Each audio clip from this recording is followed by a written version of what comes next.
Have you ever wondered why the kindest person in a room is often the one who suffers the most? Why the one who forgives quickly, helps freely, and trusts easily ends up feeling betrayed, ignored, or left behind? You were taught that being good is the answer. Be honest, be humble, be patient, give without expecting anything back. And you believed it, because deep down, you want to be a good person. You want to be respected. You want to be loved. You want to sleep at night knowing you did the right thing. But reality feels different, doesn't it? The honest employee gets overlooked for promotion. The loyal friend gets replaced. The one who always says yes becomes the one nobody values. And slowly, something starts to break inside. Not your kindness, your confidence. You begin to question yourself. Am I not good enough? Why does this keep happening to me? You try harder. You become even more understanding, even more forgiving, even more available. And strangely, things don't improve. Here is the uncomfortable truth most people are too afraid to admit. The world does not automatically reward goodness. It responds to strength. Niccolò Machiavelli studied power, not fantasies. In The Prince, he wrote about something most people don't want to hear. Human beings are not guided mainly by morality. They're guided by fear, desire, ambition, and self-interest. That is not a pessimistic view. It is a realistic one. Psychologically, people test boundaries. Consciously or unconsciously, they look for limits. If you never say no, you teach them that your time has no value. If you forgive every insult, you teach them that disrespect has no cost. If you sacrifice constantly, you train others to expect it. Your nervous system feels it. That silent resentment, that quiet exhaustion, that heavy feeling in your chest when you realize you gave everything and received almost nothing. This is the shocking cost of naive goodness. It drains your energy. It weakens your authority. It makes you invisible in rooms where power speaks louder than politeness. Over time, it creates a dangerous belief. Maybe I'm just not meant to win. But listen carefully. The problem is not that you are good. The problem is that you were never taught how to protect your goodness. There's a difference between kindness and submission, between compassion and compliance, between being peaceful and being powerless. When you are too good without strength, you become predictable. And when you are predictable, you become controllable. Human psychology respects what it cannot easily manipulate. It respects boundaries. It respects certainty. It respects control power. Think about it. Who do people truly listen to? The one who begs to be liked? Or the one who speaks calmly, stands firm, and is willing to walk away? The brain is wired to value scarcity and strength. If your approval is guaranteed, it loses value. If your presence is always available, it becomes ordinary. If your forgiveness has no limit, it becomes expected. This is not about becoming cruel. It is about understanding reality. Many people hide behind goodness because it feels safe. If you're always kind, no one can accuse you of being harsh. If you never confront, no one can call you difficult. But safety is not the same as strength. And deep down, you know when you're shrinking to keep others comfortable. That quiet frustration you feel is not anger at the world. It is your potential screaming that it was designed for more. You are not born to be used. You are not built to live on the edge of other people's approval. You are not meant to sacrifice your voice just to maintain peace. Naive goodness costs you opportunities. It costs you influence. It costs you self-respect. And the most dangerous cost of all, it slowly convinces you that being strong is wrong.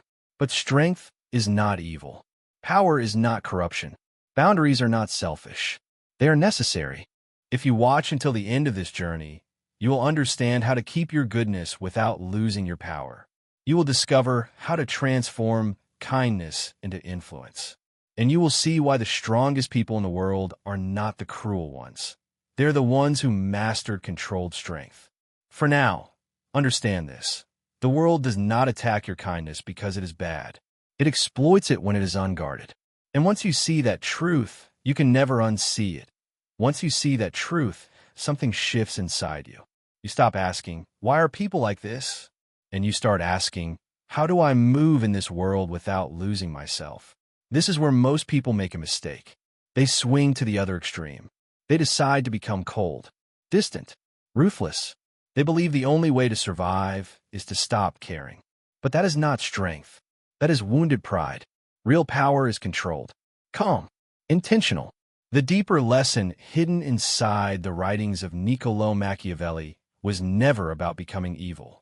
It was about understanding human nature so you're not destroyed by it. In The Prince, the message beneath the controversy is simple. Power gives you options. Without power, your morality is fragile. Think about that. When you're weak, you're forced to be nice. You tolerate disrespect because you fear loss. You stay silent because you fear rejection. You forgive because you fear being alone. But when you are strong, kindness becomes a choice. And psychology tells us something powerful. People respect what feels stable. They trust what feels grounded. A person who knows they can walk away carries a different energy. Their voice slows down. Their posture changes. Their words land with weight. That is the difference between approval-seeking and self-possession. Strategic goodness begins with boundaries. Not loud boundaries. Not dramatic ones. Clear ones. You decide what you accept. You decide what you refuse. And you communicate it without anger. So if presence is felt before words, the real question becomes this. Why do people react so quickly, even when nothing has been said? The answer lives deep inside human psychology. The brain evolved to detect stability fast. Long before language existed, survival depended on reading energy. Comment safety. Chaos meant danger. That wiring still controls behavior today. When someone stands in front of you, your subconscious scans for emotional control. Is this person centered, or are they unstable? Are they comfortable in their own skin, or are they performing? Most reactions happen in milliseconds. People decide whether to respect, ignore, or test you before you speak.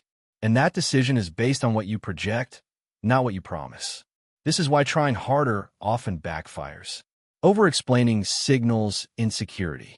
Forced confidence creates tension. Seeking approval lowers perceived value. The mind trusts what feels effortless. A grounded person does not rush to fill silence. They are not afraid of pauses. Their breathing is steady. Their movements are controlled. That control tells the nervous system of others there is no threat here.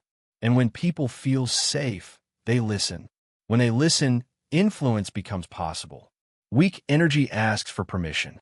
Strong energy assumes space naturally. This is not about dominance or intimidation. It is about emotional self-regulation. When you stop reacting to everything, people start reacting to you. When you stop chasing attention, attention follows.